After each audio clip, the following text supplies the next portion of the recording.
पति की लंबी आयु के लिए सुने वट सावित्री व्रत पूजा सामग्री। वट वृक्ष, बरगद, जल से भरा कलश, रोली, कुमकुम, अक्षत, मौली, कच्चा सूत, फूल, धूप, दीप, भीगे हुए चने, फल, मिठाई, पान, सुपारी, सावित्री सत्यवान की तस्वीर या प्रतिमा। वट सावित्री व्रत पूजा विधि। सुबह ब्रह्म मुहूर्त में उठकर स्नान करें, स्वच्छ वस्त्र धारण करें, घर के मंदिर में दीपक जलाकर व्रत का संकल्प लें। इसके बाद बरगद के वृक्ष के पास जाएं और जल अर्पित करें, रोली, अक्षत, फूल चढ़ाएं, धूप दीप जलाएं, कच्चे सूत को वृक्ष के चारों ओर 7 या 108 बार लपेटें। परिक्रमा करते हुए पति की लंबी आयु की कामना करें। अंत में व्रत कथा सुने और आरती करें। नमस्कार दोस्तों, वट सावित्री व्रत कथा, पतिव्रता सावित्री की अमर कहानी। नमस्कार भक्तों, जय माता दी, जय सावित्री माता।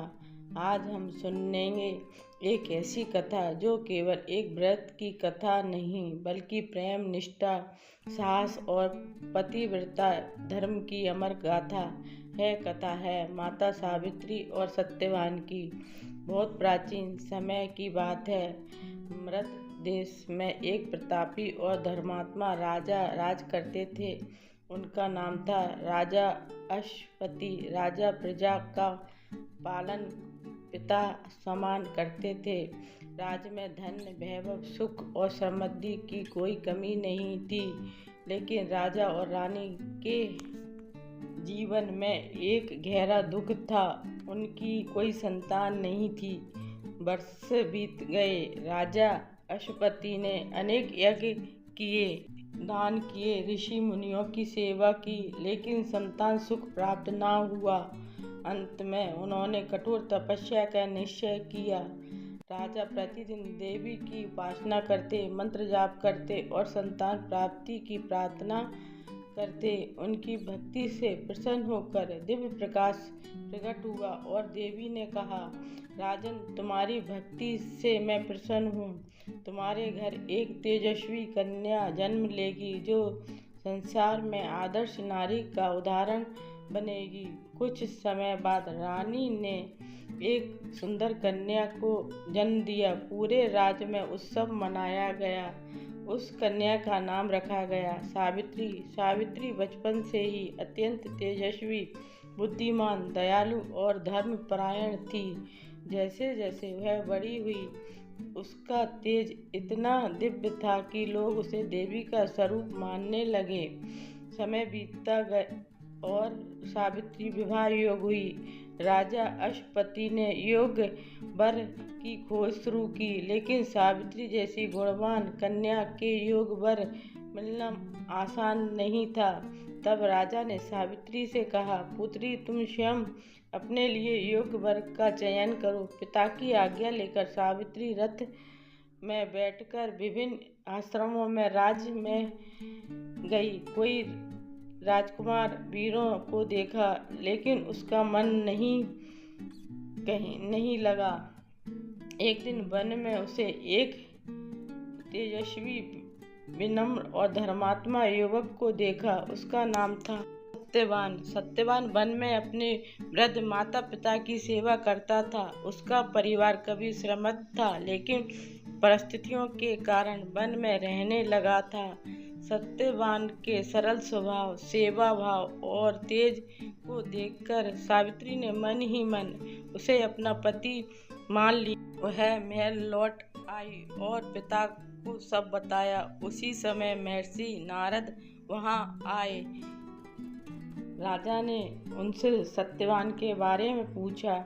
महर्षि नारद ने ध्यान लगाया और बोले, राजन, सत्यवान गुणों में अद्वितीय है। वह वीर है, सत्यवादी है, धर्मात्मा है, लेकिन एक दुखद सत्य है। राजा घबरा गए। नारद जी बोले, सत्यवान की आयु बहुत अल्प है। विवाह से ठीक 1 वर्ष बाद उसकी मृत्यु निश्चित है। सुनकर राजा अश्वपति चिंतित हो गए। उन्होंने सावित्री को समझाया, पुत्री, कोई दूसरा वर चुन लो।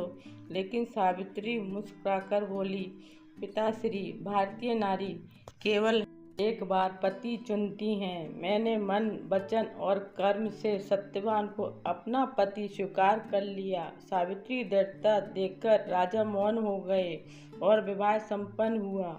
विवाह के बाद सावित्री वन में अपने पति सत्यवान और सास ससुर के साथ रहने लगी। राजमहल में पली बड़ी राजकुमारी अब साधारण जीवन जी रही थी, लेकिन उसके चेहरे पर कभी शिकायत नहीं आई। वह सुबह जल्दी उठती, सास ससुर की सेवा करती, पति की सेवा करती और भगवान की भक्ति में लगी रहती। लेकिन उसके हृदय में महर्षि नारद की बात हमेशा गूंजती रहती। 1 वर्ष बाद दिन बीतते गए, महीने बीतते गए और फिर वह समय निकट आने लगा जब केवल 3 दिन शेष रहे। सावित्री ने कठोर उपवास किया शुरू कर दिया।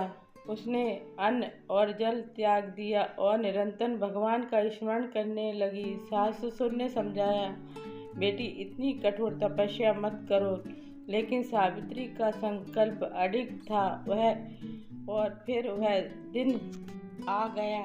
सुबह का समय था। सत्यवान लकड़ी काटने वन जाने लगे। सावित्री ने कहा, स्वामी आज मैं भी आपके साथ वन चलूंगी। सत्यवान मुस्कुराए और बोले, चलो। दोनों वन की ओर निकल पड़े। वन में पक्षियों की मधुर आवाज गूंज रही थी। पेड़ों से छनकर आती सूर्य की किरणें वातावरण को दिव्य बना रही थीं। कुछ समय बाद सत्यवान लकड़ी काटने लगे। अचानक उन्हें तेज चक्कर आया। उन्होंने सिर पकड़ लिया और बोले, सावित्री मेरे सिर में बहुत पीड़ा हो रही है। सावित्री तुरंत दौड़ी और सत्यवान का सिर अपनी गोद में रख लिया। उसकी आंखों से आंसू बह रहे थे, लेकिन चेहरा दृढ़ था। तभी वातावरण अचानक गंभीर हो गया। एक दिव्य तेजस्वी पुरुष वहां प्रकट हुए। उनके हाथ में पास था। वे थे यमराज।